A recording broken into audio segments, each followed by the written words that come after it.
So the last couple of days I've been reading about the horrific abuses that happen to young English girls in England over the last, 50 years basically.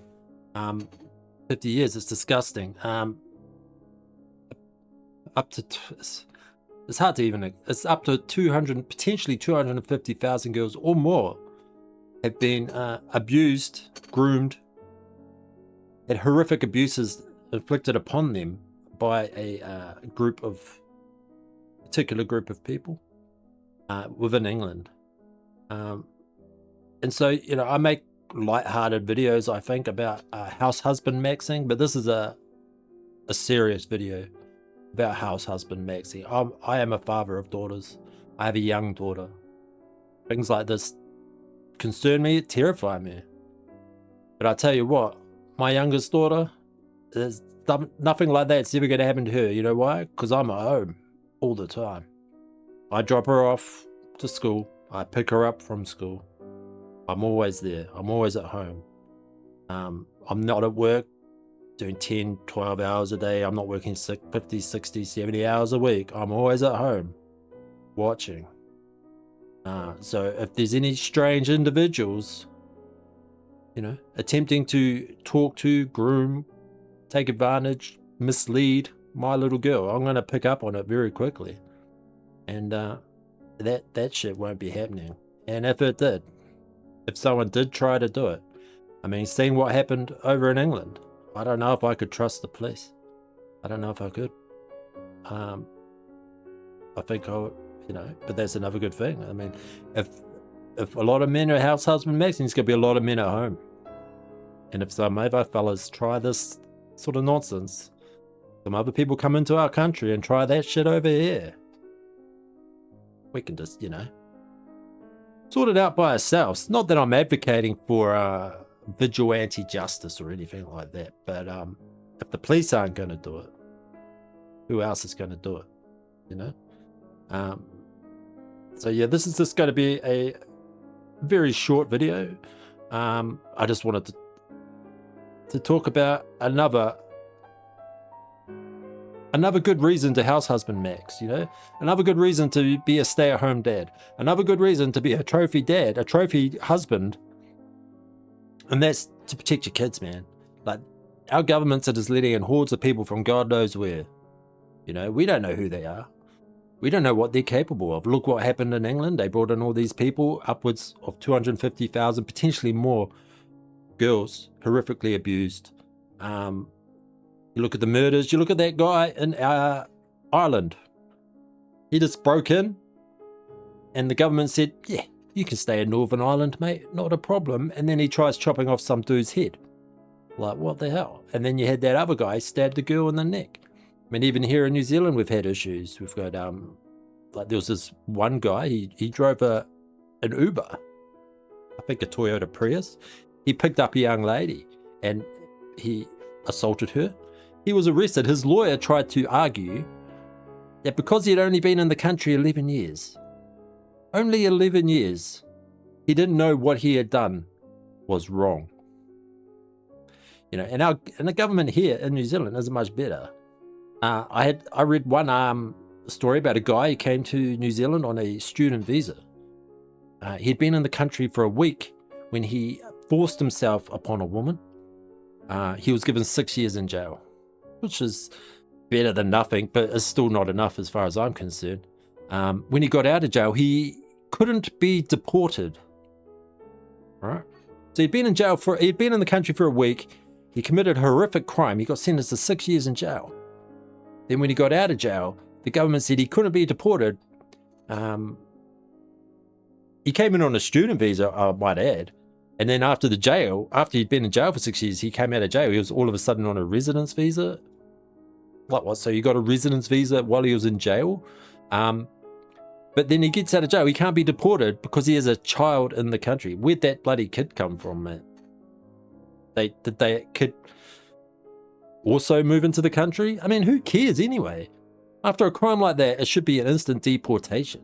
Like, New Zealanders get deported from Australia for less. All I have to do to get deported from Australia, if I was over there, would be to hang out with some bikie gangs. Like, I wouldn't even have to be part of the gang. I could have a job. I could be an upstanding member of society. But if I associate with bikie gangs in Australia, I'll get 501'd out. I'd be off to Christmas Island and then deported back to New Zealand, right? I don't even have to commit a crime, but people come here and they commit the most horrific crimes, and then they're allowed to stay. Now, why? I don't know.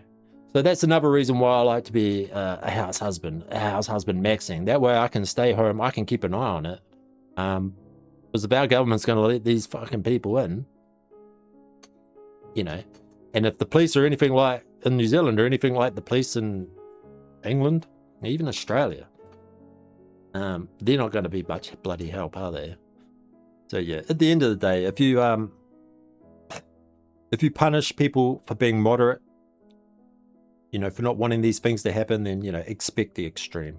And so if they keep bringing these people in and these people keep doing these things, it's bad enough. I know people will say, oh, but you've got criminals here. It's like, yeah, so why do we need more? We've got enough. We've got enough criminals here. We shouldn't be bringing in more criminals.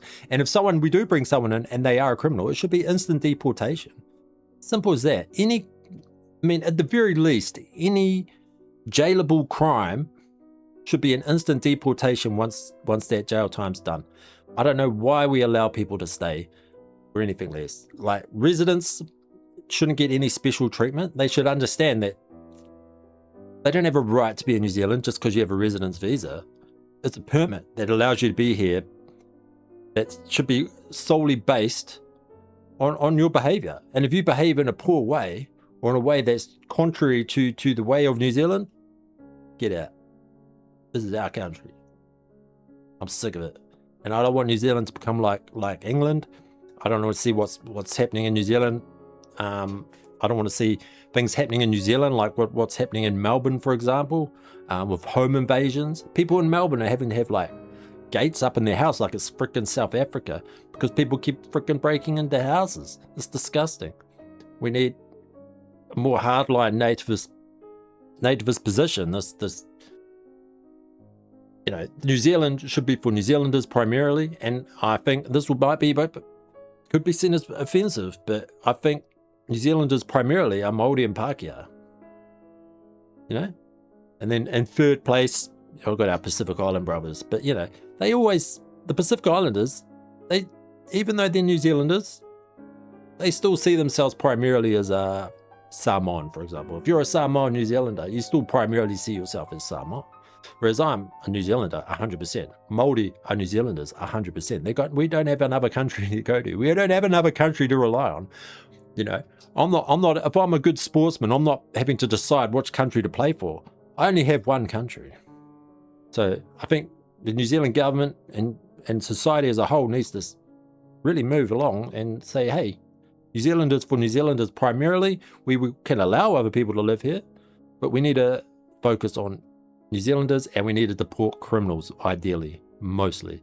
If you commit a crime, fuck out of here. Fucking go on. See you later. I don't give a fuck. I don't give a fuck if you got family here. Fuck off. You don't go to another country and commit a crime.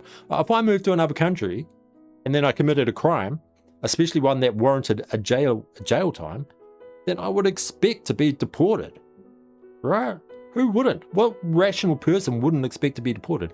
Who would have the cheek, absolute cheek, to get a lawyer and go to court and say, oh, even though I am a guest in this country and I committed a horrific crime, I shouldn't be deported? Get the fuck out of here. They're fucking gone. So yeah, house husband maxing. If you're a father of daughters, you should be a house husband, I think, especially in the current climate. After reading what happened in Britain, we can't be allowing that other shit. We can't be allowing that shit to happen here at all. It's disgusting. It's horrific. Read it. I'll link it in the comments so you can read it. It's fucking disgusting. Everyone should read it.